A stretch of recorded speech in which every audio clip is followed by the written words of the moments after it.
একটু আগে আমরা ওই ট্রেনে চড়ছি। আপনাদের সাথে চিড়িয়াখানার ভিডিওটা দিতে পারি না। ইনশাআল্লাহ পরের বার আসলে আপনাদের দেখাবো। ওখানে অনেক কিছুই দেখছি। ইনশাআল্লাহ পিকগুলো দেখাইতে পারবো, ছাড়বো, দেখবেন। এই দেখেন গাছের উপরে বাসা তৈরি করছে। ওই একটা আমরা উঠলে আপনাদের সাথে ভিডিওটা শেয়ার করবো। হ্যাঁ, বেশি বেশি লাইক কমেন্ট শেয়ার করবেন। মাছের বিষয় গেছিলাম, বাট সরি আপনাদের সাথে আমরা যাবো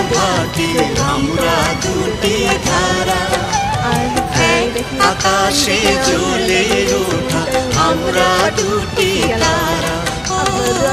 তুমি আমার, আমি তোমার প্রেমে পাগল। ওইখানে দেখেন সুইমিং পুল রয়েছে। ওইখানে 1 ঘন্টা বাবা জানেন ওই ঢুকছি, তাই 80 টাকা টিকিট নিছে। আর আমার ভাইয়ের জন্য 40 টাকা নিছে।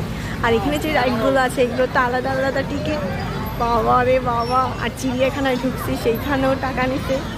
মানে কি বলবো, যেইরকম আমি সেই রকম। আমাদের ঢুকতে গেলে টাকা পয়সা তো নিয়ে যাইতে হবে। দেখেন আমার ভাই যাচ্ছে, ও তো দেখেন জানেই তো বান্দর, যে বান্দরের মতো চলবে। আমরা ওখানে অনেক কিছু দেখছি,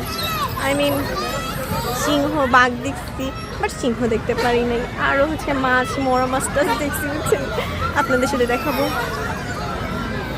এই দেখেন আমার ভাই, ও তো বান্দর, আর বান্দরের মতোই তো উঠবে, তাই না?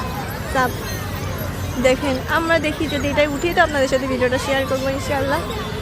আচ্ছা, এইবার মতো রাখি, বাই। পরের ব্লগে দেখা হবে ইনশাআল্লাহ। লাইক কমেন্ট শেয়ার বেশি বেশি করবেন, আর আমার পাশে থাকবেন। আপনি সাপোর্ট করলে আমি ইনশাআল্লাহ সাপোর্ট করবো। ওকে, আল্লাহ হাফেজ, আসসালামু আলাইকুম, ভালো থাকবেন সবাই।